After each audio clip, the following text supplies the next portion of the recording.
अस्सलामुअलैकुम दोस्तों।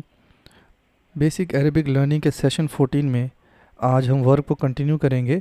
और जो पिछली बार हमने फाइल को अपने चार्ट में प्लेस किया था वहाँ से हम आगे बढ़ेंगे। अब यहाँ पे जो हमारा चार्ट पिछली बार तैयार हुआ था ये बहुत इम्पोर्टेंट है, आप इसको बार बार देखते रहें ताकि आपको जो फेल का जो सबसे पहला रेफरेंस वर्ड था उसको आपको हमेशा ध्यान में रखना है, क्योंकि वो जो वर्ड है वो past singular male third person का पूरा एक कंप्लीट सेंटेंस है, वो सिर्फ एक वर्ड ही नहीं है।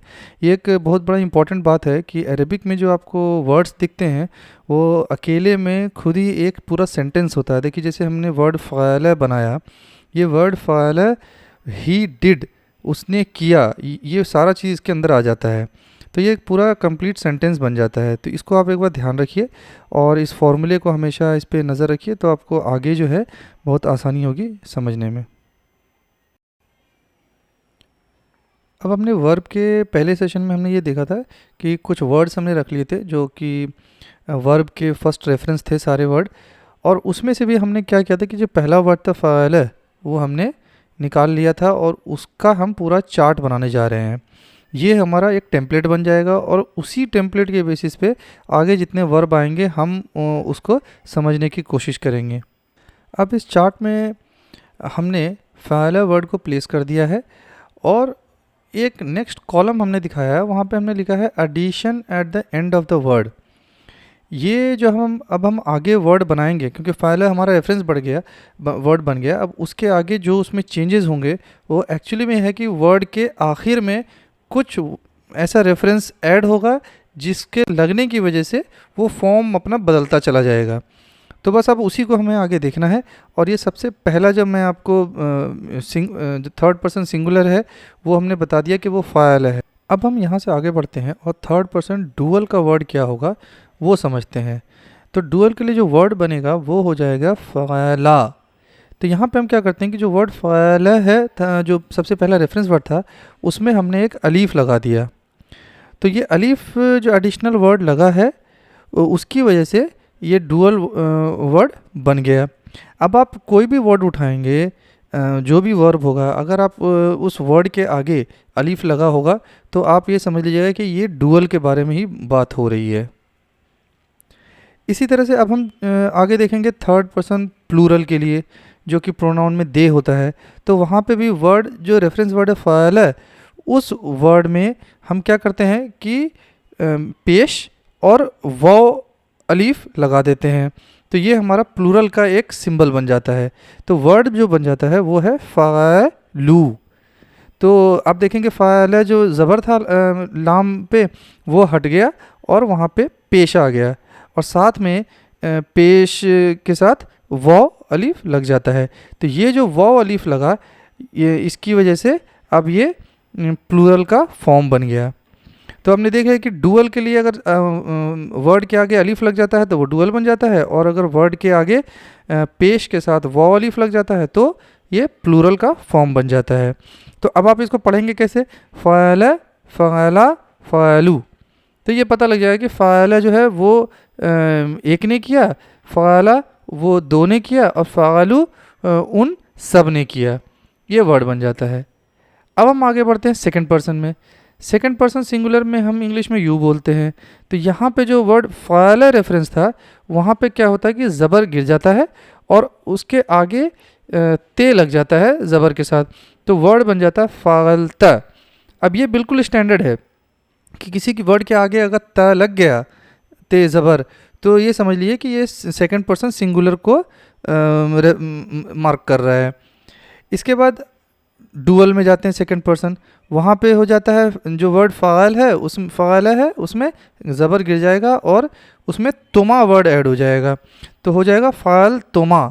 तो ये जो तुमा ऐड हो गया, ये डुअल के लिए वर्ड बन गया। अब अगर प्लूरल के लिए करेंगे तो उसी तरह से क्या हो जाएगा कि फ़अल में से ज़बर गिर जाएगा और उसमें तुम ऐड कर देंगे, तो हो जाएगा फ़अल तुम। तो ये सेकंड पर्सन का जो तीन फॉर्म बना वो बन गया फ़अलता, फ़अलतुमा, फ़अलतुम। ये तीन वर्ड बन गया यहाँ पे। इसके बाद हम फर्स्ट पर्सन जो हम खुद के लिए बात करते हैं, तो वहाँ पे क्या होगा, उसी तरीके से जो रेफरेंस वर्ड है फ़ाल है उसमें ज़बर गिर जाता है और उसके आगे ते पे पेश लग जाता है। आपने देखा कि सेकंड पर्सन सिंगुलर में क्या हो रहा था कि ते पे ज़बर लगा हुआ था, यहाँ पे क्या हो जाएगा कि ते पे पेश लग जाएगा, तो वर्ड बन जाएगा फ़ाल तू।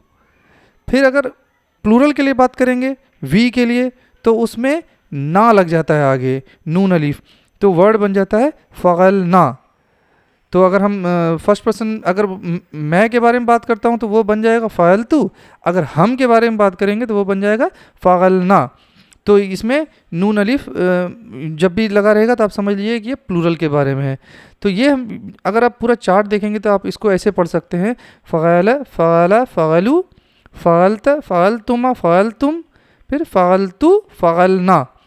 इसको याद करने की ज़रूरत नहीं है, जब ये जैसे जैसे आएगा जहाँ पे आप जब कुरान शरीफ पढ़ेंगे और सामने आता जाएगा, आप एक दो बार चार्ट से मैच करेंगे, आपको समझ में आने लगेगा कि अच्छा ये अगर अलीफ लगा हुआ तो ये डुअल थर्ड पर्सन के लिए बात हो रही है, अगर तुमा लगा हुआ तो ये डुअल सेकंड पर्सन के लिए बात हो रही है, अगर फ़ाल तू यानी तू किसी वर्ड पे लगा हुआ है तो वो फर्स्ट पर्सन के लिए बात हो रही है। ये अपने आप समझ में आएगा, आपको कुछ याद करने की अभी ज़रूरत नहीं है, आप बस समझ लीजिए ताकि जब वर्ड सामने आएगा तो इस रेफरेंस चार्ट को आप अगर देख करके मैच कर पाए तो आप ये समझिए कि आपने इस चीज़ को समझ लिया।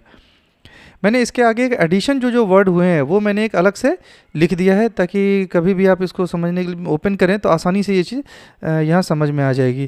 तो थर्ड पर्सन में देखिए मैंने अलिफ और पेश वाव अलिफ ये सब अलग अलग से लिख दिया है, और तो आप इसको एक प्रिंट लेकर के रखिए और जब भी पढ़ने बैठिए तो जिस तरह का वर्ड आए तो यहाँ से मैच करके देखिए कि ये इसमें से है कि नहीं वर्ड। अब हम वापस आ जाते हैं उसी चार्ट पे जो हमने पिछले सेशन में रखा था, जिसमें कि ट्रांसलेशन इंग्लिश में और उर्दू का जो ट्रांसलिट्रेशन है वो भी सामने आ जाए ताकि वर्ड का मीनिंग एग्जैक्टली समझ में आ जाए। तो वर्ड तो हम बना चुके, जो कि थर्ड पर्सन सिंगुलर में क्या था फ़ाल, तो उसका मतलब था ही डिड, और अगर हिंदी उर्दू में बोलेंगे तो उसने किया या उस एक ने किया। फिर थर्ड पर्सन डुअल में अगर बात करेंगे तो फ़ाला, इसका मतलब होगा दे बोथ डिड, यानी उन दोनों ने किया। फिर हम अगर बात करते हैं थर्ड पर्सन प्लूरल की तो वो वर्ड बन जाएगा फ़ालू, और इसका मीनिंग होता है दे ऑल डिड, और उर्दू में अगर बात करेंगे तो वो है उन सब ने किया। फिर सेकंड पर्सन सिंगुलर में अगर हम बात करते हैं तो वो वर्ड बनता है फ़ालत, और इसका ट्रांसलेशन होता है यू डिड, यानी तुमने किया। फिर सेकंड पर्सन डुअल में अगर बात करेंगे तो वो हो जाएगा फ़ाल तुमा, इसका मतलब हो जाता है यू टू डिड। देखिए वैसे बोलते नहीं यू टू डिड, अगर आप वहाँ सामने कोई दो हैं तो आप बोलेंगे यू बोथ डिड, जो भी है। तो मैंने स्पेसिफिकली यहाँ पे लिखा हुआ ताकि ये बात समझ में आए कि फ़ाल तुमा का मतलब है यू टू डिड, और इसका ट्रांसलिट्रेशन हो जाएगा तुम दोनों ने किया। फिर है सेकंड पर्सन प्लूरल, इसका जो वर्ड बनता है वो है फ़ाल तुम, और मीनिंग है यू ऑल डिड, और ट्रांसलिट्रेशन हो गया तुम सब ने किया। फिर जब फर्स्ट पर्सन में आते हैं जहाँ पे आई और वी का यूज़ होता है तो सिंगुलर में आई है और वर्ड बन जाता है फ़ालतू, इसका मतलब हो जाएगा आई डिड, यानी मैंने किया। फिर अगर प्लूरल की बात करेंगे जहाँ पे वी यूज़ होता है इंग्लिश में तो वो वर्ड बन गया था फ़ाल ना, यानी इसका मतलब हो जाएगा वी डिड, हमने किया। तो ये बिल्कुल आसान सा फॉर्मूला है, आपको सारी चीज़ें याद करने की ज़रूरत ही नहीं है। ये दिखने में बहुत बड़ा चार्ट लगता है कि इतना सारा चीज़ है याद करना है, ये याद बिल्कुल नहीं करना है। जैसे जैसे हम जब ट्रांसलेशन एक्चुअल में स्टार्ट करेंगे वहाँ पे आपको ये सारी चीज़ें आएंगी सामने, और आपको उस वक्त सोचना भी नहीं पड़ेगा, सिर्फ इस चार्ट को रेफरेंस के लिए रखना है। किसी भी वर्ड के आगे इस तरह का लगा रहेगा आप इमीडिएटली उसको फाइंड आउट कर लोगे कि अच्छा ये जो है सेकंड पर्सन डुअल के लिए बात हो रही है या फर्स्ट पर्सन सिंगुलर के लिए बात हो रही है, इससे पता लगता चला जाएगा। अभी आप इसको समझ लीजिए, और अगर अब फ़ाल का चार्ट अगर आप याद कर लेंगे तो किसी को भी रेफ़र करने में बहुत आसान होगा, किसी और वर्ड को भी। तो आज हम सिर्फ इतना ही समझेंगे ताकि हमारा जो मेल का थर्ड पर्सन सेकंड पर्सन और first person past tense version था वो सारा यहाँ पे कंप्लीट हो जाता है। नेक्स्ट सेशन में हम आपको इसका male, third person, second person और फर्स्ट पर्सन का प्रेजेंट टेंस हम आपको बना के दिखाएंगे कि किस तरीके से बनता है। ये सारी चीज़ें फॉर्मूला बेस्ड हैं, कुछ भी याद करने की ज़रूरत नहीं है, सिर्फ समझने की ज़रूरत है। इसको अभी याद करने की आप कोशिश करेंगे तो बिल्कुल कंफ्यूज हो जाएंगे। जब ट्रांसलेशन होना शुरू होगा तो ऑटोमेटिकली ये चीज़ें आपके दिमाग में बैठती चली जाएंगी।